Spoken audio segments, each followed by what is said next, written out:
Bro kabaddi league season 12 Tamil தலைவாசோட official retention list வெளியாயிடுச்சு.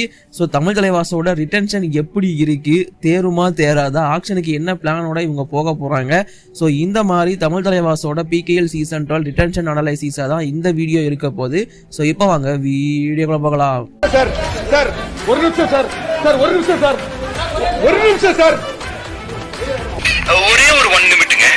Hello every friends, one minute please. So friends, இந்த retention update and released update இதெல்லாம் போட்டதுனால ஒரு பெரிய support எனக்கு யூடியூப்ல கொடுத்துருக்கீங்க. அண்ட் இன்ஸ்டாலையும் வந்து பார்த்தீங்கன்னா மினிமம் நான் 50 பேருக்கு வந்து ரிப்ளை பண்ணிட்டு இருக்கேன், DM பண்ணிட்டு இருக்கேன். ஸோ பெரிய பெரிய தேங்க்யூ உங்கள் சப்போர்ட்டுக்கு.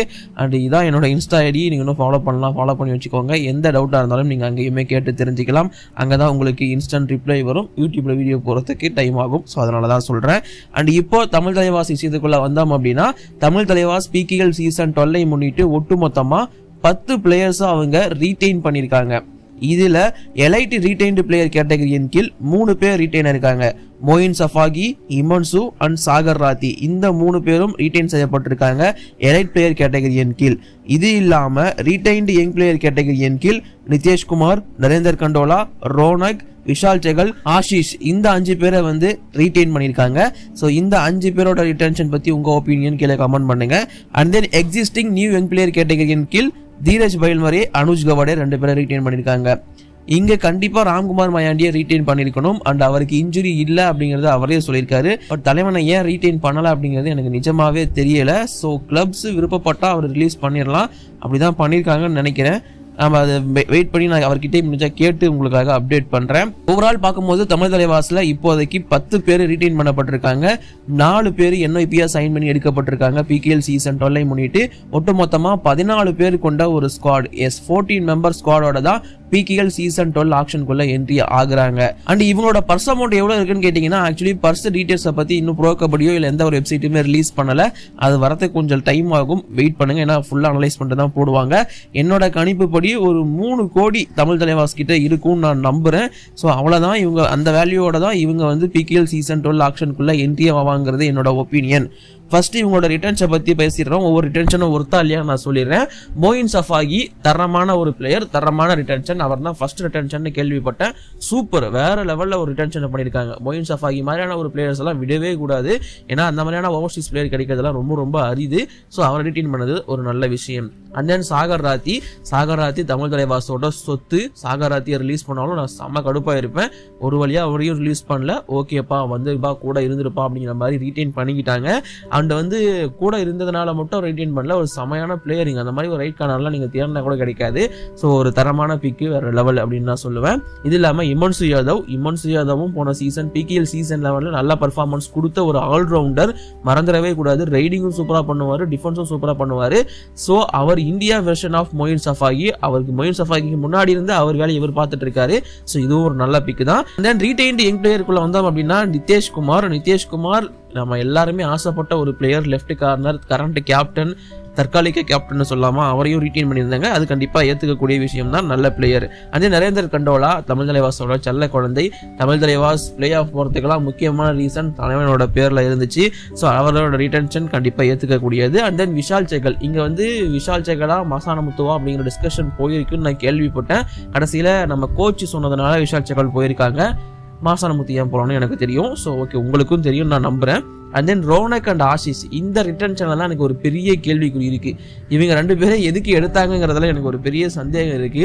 ரோனக் அண்ட் ஆஷிஷ் அவங்க ரீட்டைன் பண்ணியிருக்காங்க அப்படின்ட்டு பார்க்கும்போது ஆக்ஷன்ல பெருசா எக்ஸ்பீரியன்ஸ் டிஃபெண்டர்ஸுக்கு போக மாட்டாங்களோன்னு தோணுது. ஏன்னா ரைட் கார்னருக்கு சாகர் ராத்தி, லெஃப்ட் கார்னருக்கு நிதேஷ், கார்னருக்கு இவங்க 2 பேரும் பிளேஸ் பண்ணிட்டாங்கன்னா ஸோ அவங்க பேக்கப் தான் மேக்ஸிமம் தேட வாய்ப்பு இருக்கு. எனக்கு இந்த ரோனக் ஆஷிஷுக்கு பதிலாக 2 பேர்ல யாராச்சும் ஒருத்தரை தூக்கி வெளியே போட்டு எனக்கு விஷால் செகல் கூட சேர்த்து மாசானமுத்துவை ரீட்டைன் பண்ணியிருக்கலாமே அப்படிங்கிற மாதிரி தான் தோணுச்சு. ஏன்னா மாசானமுத்து நல்ல பிளேயருங்க, அவரையும் விட்டாங்க. ஸோ என்ன பண்ண போறாங்கன்னு தெரியல. இது இல்லாமல் எக்ஸிஸ்டிங் NYP ரிட்டன்ஷன் அப்படின்னு பார்க்கும்போது அனுஜ் கவாடே அண்ட் தீரஜ் பைல்மரே நான் உங்களுக்கு முன்னாடியே சொல்லிட்டேன். அண்ட் இது இல்லாமல் புதுசாக சைன் பண்ணி எடுக்கப்பட்ட அபிராஜ் பவார் அப்படிங்கிற ஒரு பிளேயர் உங்க எல்லாருக்கும் தெரிஞ்சிருக்கும். ரோஹித் பெனிவால், யோகேஷ் யாதவ், லாஸ்டா உள்ள வந்த தருண் துல், இந்த 4 பேர்ஸும் இருக்காங்க. ஸோ மொத்தமாக 14 பிளேயர்ஸோட PKL சீசன் 12 ஆக்ஷனுக்குள்ள என்ட்ரி ஆக போறாங்க. தமிழ் தலைவாசோட இந்த ரிட்டன்ஷன் பார்க்கும்போது இந்த ரிட்டன்ஷனுக்கு எவ்வளோ வேல்யூ கொடுக்கலாம் அப்படின்னு கேட்டிங்கன்னா, எனக்கு வந்து பார்த்தீங்கன்னா 100க்கு 80 மார்க் கிட்ட கொடுக்கலாம் அப்படின்னு நான் சொல்லுவேன். நல்ல ரிட்டன்ஷன்ஸ் நம்ம எதிர்பார்த்த பிளேயர்ஸ் எல்லாம் அப்படியே ரீட்டைன் பண்ணியிருக்காங்க. பட் எனக்கு இந்த அமீர் ஹசன் பஸ்டாமியை ரீட்டைன் பண்ணியிருக்கலாம் அண்ட் மாசானமுத்துவை ரீட்டைன் பண்ணியிருக்கலாம் அப்படிங்கிற ஒரு சின்ன ஆசை இருந்துச்சு. பண்ணியிருந்தா இன்னும் பெட்டராக இருக்கும். வெயிட் பண்ணி பார்ப்போம் அவங்களுக்குலாம் எஃப்எம் யூஸ் பண்ணுறாங்களா இல்லையா அப்படிங்கிறது. அதனால் இப்போவே நம்ம முடிவு எடுத்துட வேணாம். ஏதாச்சும் 2 பேருக்கு அவங்களால எஃப்எம் யூஸ் பண்ண முடியும், பண்ணுறாங்களா இல்லையாங்கிறத பொறுத்து வந்து பார்ப்போம். அண்ட் இப்போ இவங்களோட ஆக்ஷன் ஸ்ட்ராட்டஜி அப்படின்னு பார்க்கும்போது எனக்கு ஒரே ஒரு பயம் தான் இருக்குது. தமிழ் தலைவாஸ் வழக்கம் போல ஒரே ரைடருக்கு 2 கோடியை கொடுத்து ஒட்டுமொத்த காசையும் இழந்து உட்காந்துடக்கூடாது. ஸோ இந்த தப்பை ஆல்ரெடி பவன் ஷராவத் அண்ட் கூடவே சச்சின் தன்வர் மாதிரியான பிளேயர்ஸுக்கு பண்ணியிருக்காங்க. இதை திரும்பவும் பண்ணிடக்கூடாதுங்கிறது தான் என்னோட ஒரே ஒரு பயம். ஸோ ஆக்ஷன்லாம் இப்போதைக்கு நிறைய ரைடர்ஸ் அவைலபிளாக இருக்காங்க. அதில் ஒரு ரைடரை வந்து அப்படி அவ்வளோ அமௌண்ட் கொடுத்து எடுக்கக்கூடாது, கொஞ்சம் கம்மியான அமௌண்ட் கொடுத்து எடுக்கலாம். டிஃபென்ஸுக்கு நிறைய செலவு பண்ணால் நல்லா இருக்குங்கிறது என்னோட ஒப்பீனியன். உங்ககிட்ட ரோனக் ஆஷிஷ் இருந்தாலுமே கவருக்கு நல்ல டிஃபெண்டர்ஸாக 2 பேரை தூக்கி போடணும். அது யங்ஸ்டர்ஸோ இல்லை எக்ஸ்பீரியன்ஸோ, ஒரு எக்ஸ்பீரியன்ஸ் இருந்தால் போதும். பட் எல்லாருமே எக்ஸ்பீரியன்ஸ் வேணும்னு போகக்கூடாது, அதையும் நான் சொல்லிக்கிறேன். 2 தரமான கவர்ஸை எடுத்து போட்டாங்கன்னா இன்னும் பெட்டராக நான் ஃபீல் பண்ணுவேன். ஸோ அந்த கவர் பிளேயர்ஸ் எடுத்தால் நல்லாயிருக்கும். இது இல்லாமல் சாகர் ராத்திக்கு பேக்கப்பாக அமீர் ஹசன் பஸ்டாமியை எஃப்எம் யூஸ் பண்ணி எடுத்தால் சூப்பராக இருக்கும். நிதேஷ்குமாருக்கும் ஒரு பேக்கப் தேவைப்படுது லெஃப்ட் கார்னருக்கு. அதுக்கு சந்தீப் குமார் தூல் மாதிரியான பிளேயர்ஸ்லாம் இன்னும் ஆப்ஷனுக்கு வருவாங்க. அவங்களெல்லாம் எடுத்தால் இன்னும் பெட்டராக இருக்கும். ஸோ இந்த மாதிரியான பிளேயர்ஸோட ஆப்ஷன்ஸ்லாம் இருக்கு. ரைடிங் ஆப்ஷன்ஸ் அப்படின்னு பார்க்கும்போது நம்ம அர்ஜுன் தேஷ்வால் இருக்காரு, நவீன் குமார் கோயத் இருக்காரு, ஆஷு மாலிக் இருக்காரு, தேவங்க் இருக்காரு, நிறைய பேர் இருக்காங்க. ஏன் பவன் ஷராவத் இருக்காரு, பிரதீப் அர்வால் இருக்காரு. எக்கச்சக்கமான ரைடிங் ஆப்ஷன்ஸ் இருக்கு. ஸோ இதிலிருந்து யாராச்சும் ஒரு ரைடர் இல்லை 2 ரைடரை கூட அவங்க எடுக்கலாம். நவீன்குமார் கோயத்துக்கு போனாங்கன்னா இன்னும் சூப்பராக இருக்கும். அர்ஜுன் தேஷ்வாலுக்கு தான் சஞ்சீவ் பலியான் போவார். பட் நவீன்குமார் கோயத்துக்கு போனார்னா நல்லா இருக்கும்.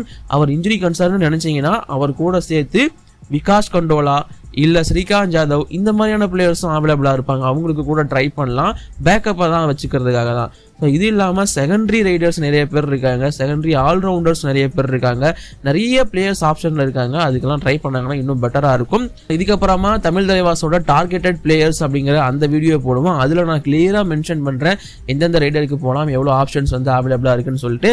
ஓவராலாக தமிழ் தலைவாஸோட ரிட்டன்ஷன் அப்படிங்கிறது வழக்கமாக எப்படி பண்ணுவாங்களோ அதே மாதிரி அவங்களோட maximum core team are starting 7 retain பண்ணிட்டாங்க. மற்றதெல்லாம் பேக்கப் அப்படிங்கிற மாதிரி தான் போவாங்க. ஒரே ஒரு ரைடரை கான்சென்ட்ரேட் பண்ணுவாங்க. அந்த ஸ்ட்ராட்டஜி தான் இப்போவும் யூஸ் பண்ணியிருக்காங்க. பட் அது இப்போதைக்கு ஒர்க் ஆகாது. அதை விட்டுட்டு வேற சில ஸ்ட்ராட்டஜியை யூஸ் பண்ணாங்கன்னா நல்லா இருக்கும். சஞ்சீவ் பலிவான் பண்ணுவார்னு நம்புறேன். வெயிட் பண்ணி பார்ப்போம். இந்த ரிட்டன்ஷன் பற்றி உங்களோட ஒப்பீனியன் என்ன மறக்காம கீழே கமெண்ட் பண்ணுங்க. Thank you so much. அடுத்து எந்த டீமுக்கு கமெண்ட் பண்ணிடுங்க.